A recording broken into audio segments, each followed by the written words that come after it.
Halo dulur-dulur, selamat datang lagi di channel Aditya Agustiawan. Terima kasih udah klik video ini. Buat yang baru tahu channel ini, aku ucapin selamat datang lur. Dilihat-lihat dulu lur channel ini. Barangkali kalau kalian suka bisa di subscribe. Oke, udah siap nonton?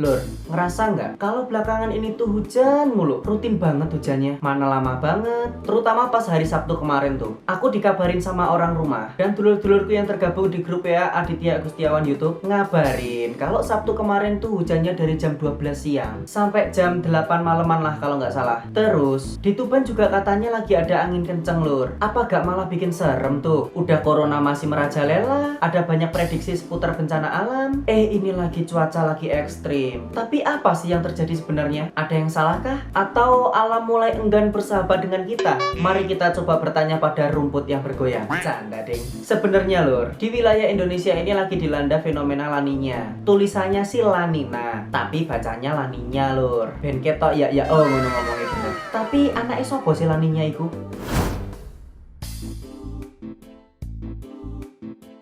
La Niña adalah anaknya Pak Soleh. Anaknya Pak Soleh. Guyon neket mau. Jadi sebenarnya La Niña ini adalah sebuah fenomena yang terjadi di Samudra Pasifik, bukan samudra yang ini ya, yang merupakan anomali cuaca dan ngebikin sejumlah negara di sekitar Samudra Pasifik, termasuk Indonesia, mengalami peningkatan curah hujan. Jadi selain La Niña, sebenarnya ada dua anomali cuaca yang terjadi di Samudra Pasifik. Satunya bernama El Niño. Anak iso pemaneh. Jadi El Niño ini adalah kebalikannya La Niña.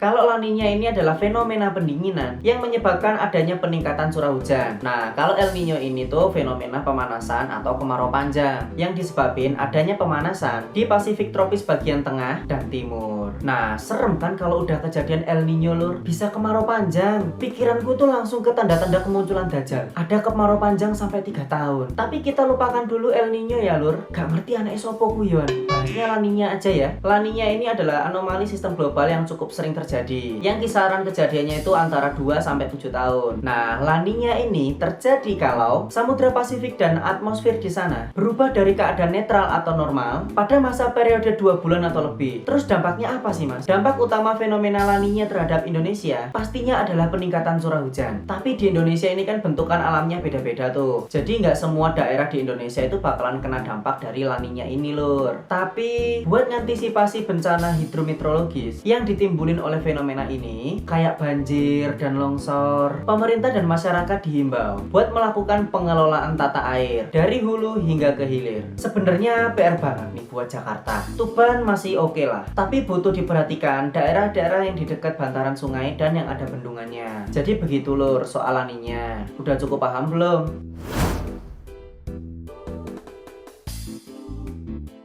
Di grup WA YouTubeku nih, Aditya Agustiawan, dari hari Sabtu itu udah ada obrolan yang ngebahas soal cuaca buruk di Tuban sampai kejadian beberapa bencana. Yang paling umum dulu aja nih. Pada hari Sabtu tanggal 31 Oktober tahun 2020, hujan turun di Tuban dari jam 12 siang sampai jam 8 malam. Ya hampir non-stop lah. Ditambah lagi anginnya kenceng dan beredar kabar tuh kalau di Tuban itu ada angin puting beliung. Terus aku nanya ke banyak orang lur, yang sebenarnya hari Sabtu itu memang anginnya kenceng banget dan suhu di Tuban itu menurun daripada biasanya. Tapi sebenarnya ya hari Sabtu kemarin tuh di Tuban nggak ada angin puting beliung loh, cuman angin kencang aja yang jadi imbas dari fenomena La Niña ini lur. Dan angin kencang ini ngakibatin banyak beberapa pohon itu tumbang, kayak di Jalan AKBP Suroko, Jalan Gajah Mada, Jalan M Yamin, Jalan Basuki Rahmat, Rest Area, dan Jalan Manunggal. Jadi soal angin puting beliung yang ada di Tuban itu cuman sekedar hoax aja ya lur, yang disebarin oleh orang-orang yang cuman cari sensasi aja. aja, pengen viral gitu.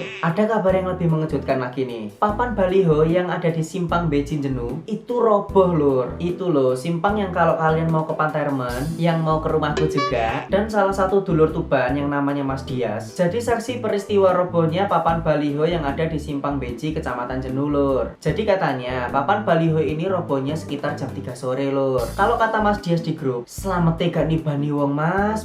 Lah iya, bayangin aja tuh, itu kan jalan akses utama dan volume kendaraan yang lewat itu banyak. Kalau tiba-tiba roboh dan ngenain pengendara motor, apa nggak innalillahi wa inna ilaihi rajiun tuh? Kemudian ada satu gambar yang cukup viral yang bilang kalau bendungan di Desa Karanglo, Kecamatan Kerek itu ambrol alias jebol lur. Terus aku penasaran, nyari info kesana kemari belum ada beritanya lur. Akhirnya aku nanya sama adminnya Info Tuban, siapa sih yang nggak kenal akun Instagram Info Tuban? Jangan ngaku orang Tuban lur kalau kalian itu belum tahu akun Info Tuban. Akun yang paling hits dan wajib di follow buat pegangan informasi seputar apa yang terjadi di Tuban. Nah, menurut rekannya Mas Mimin Info Tuban yang kebetulan tinggalnya sekitar Desa Karanglo, ngejelasin kalau itu sebenarnya bukan bendungan jebol, melainkan bendungan yang kepenuhan air alias amber kalau dalam bahasa Tuban. Dan kejadian ini sebenarnya tiap tahun terjadi, apalagi pas musim hujan. Bahkan kadang dalam satu musim hujan itu bisa terjadi beberapa kali lur. Begitu.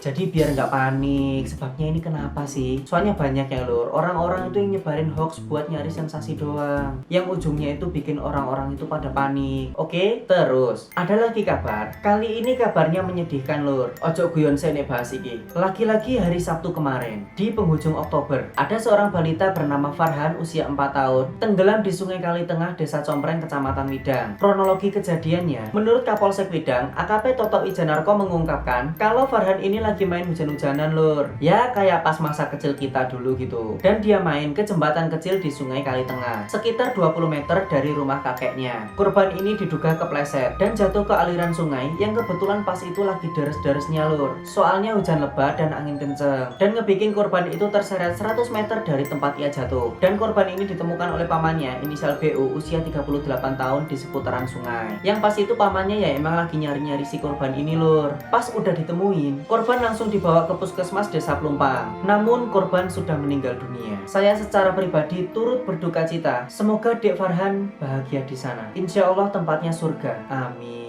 Dan semoga keluarga korban diberikan ketabahan dan keikhlasan. Dulurku di sini, semuanya jaga kesehatan dan jaga keselamatan ya. Musimnya lagi ekstrim. Semoga semua dulur-dulur Tuban selamat dan sehat selalu ya. Amin. Oke, sekian video ini. Terima kasih banyak aku ucapin kepada dulur-dulurku yang ada di grup WhatsApp YouTube Aditya Agus Setiawan, dan spesial juga ke Mimin Info Tuban yang ngebantu buat nyari info lebih detail. Dan buat kalian, kalau ada tambahan informasi bisa ditulis di kolom komentar. Seperti biasa, buat kalian yang suka dengan video ini, jangan lupa like dan subscribe, nyalain juga lonceng notifikasinya biar kamu tahu aku upload video baru. Dan jangan lupa bagikan video ini ke teman-teman atau kerabat kalian biar tahu apa yang terjadi di Tuban lur, dan biar bisa antisipasi tentang fenomena La Niña yang sedang melanda Indonesia. Terima kasih yang udah menonton, sampai bertemu di video berikutnya.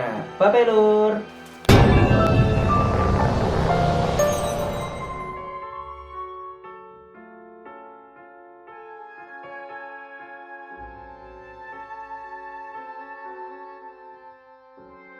Seperti biasa, buat kalian yang suka dengan video ini bisa kalian Seperti biasa, buat kalian, kok tiba-tiba aku lupa ya cara closing gimana?